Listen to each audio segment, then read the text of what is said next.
I did promise an update today after the broadcast yesterday, and if I could just have a moment to refer back to that, I just want to make a point about the work that's being done, taking things up to the villages where people have lost so much.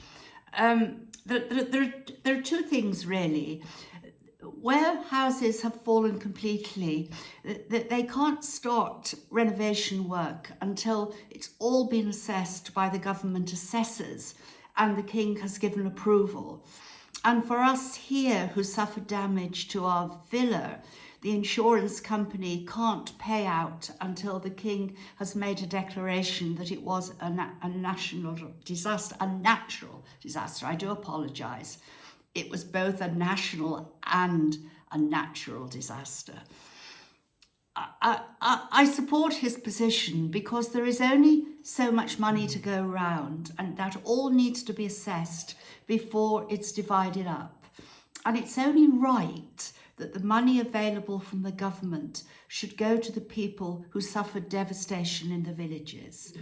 That the likes of us and many other people living here in Morocco who live in substantial houses that would be above maybe £50,000 in value should have taken insurance, and that money should not be taken from the government. So there is a weight for everybody, which is why the tents are so important. And we hope that progress can start to be made before the really cold weather comes in. So that's where we have to exercise a bit of common sense. The people have appreciated hugely the clothes, the blankets, things that have been taken up to the villages.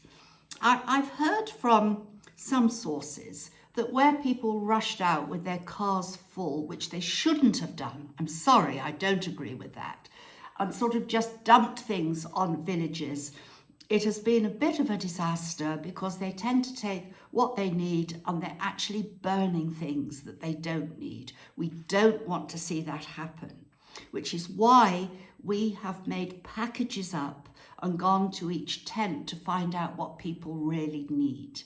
And we'll continue to do that. We've slowed down a little because it's Eid tomorrow. It's the birthday of Muhammad the Prophet. So it's a day off for everyone, but of course here we have to have emergency cover. But it'll be tough for the next 2 or 3 days. And when that's over, the truck will go up again as far as Asni, perhaps beyond, with more things that perhaps people need.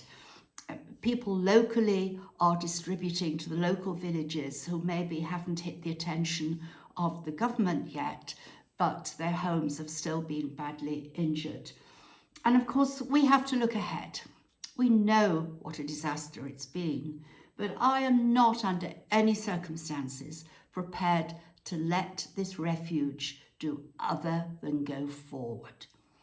And what we have learnt from the disaster is that our numbers have increased. And some of the staff said to me, there are some more foals on the way, you know. Now, it would be so easy to go, oh, we just can't cope. Never. We will cope, we'll get bigger. So this is my plan.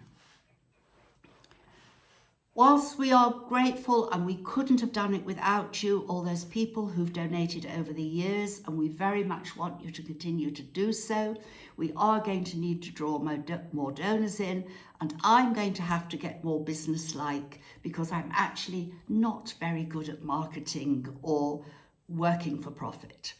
So the first thing we're going to do is on the 1st of October, we're going to reopen our coffee shop, where we can do very simple meals as well if they're ordered in advance. It's a very good area and we have very good kitchen equipment. And whilst we never take donations here in cash, we always take donations online, so it can be regulated, so the accountant can have it, and it can be demonstrated the charity mission in the UK where the money has come from. Of course, I think it's only fair and reasonable to charge for drinks and lunches. At the moment, it isn't that easy to get to us because the piece that where we won the case, basically, when people tried to claim it was a public road and were actually destroying it, is ours, and that's fine. But where Charles continued to build the right of way that was granted to us by our neighbours under contract, that road has virtually been destroyed by people opposite who have blocked the Shabba.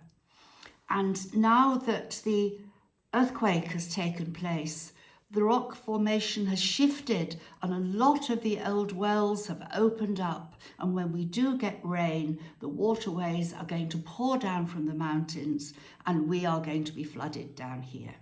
Now, we are dealing with that through the courts, but I'm looking ahead because this is what I would like to happen. I'm working like the clappers on the book that I said I was writing, because that's really a history of all my campaigning through 70 plus years. And we hope that will be published on my 80th birthday.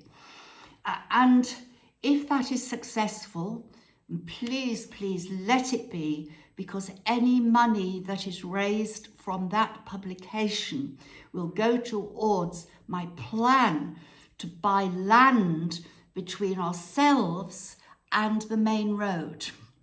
Because if you come to our refuge and you look over the back wall, you will see a slope down to the main road. And next to it is the garage on the corner, with whom we get on very well. Now, if we could buy that piece of land, we could have an entrance off the main road, so it wouldn't be so difficult for people to access us.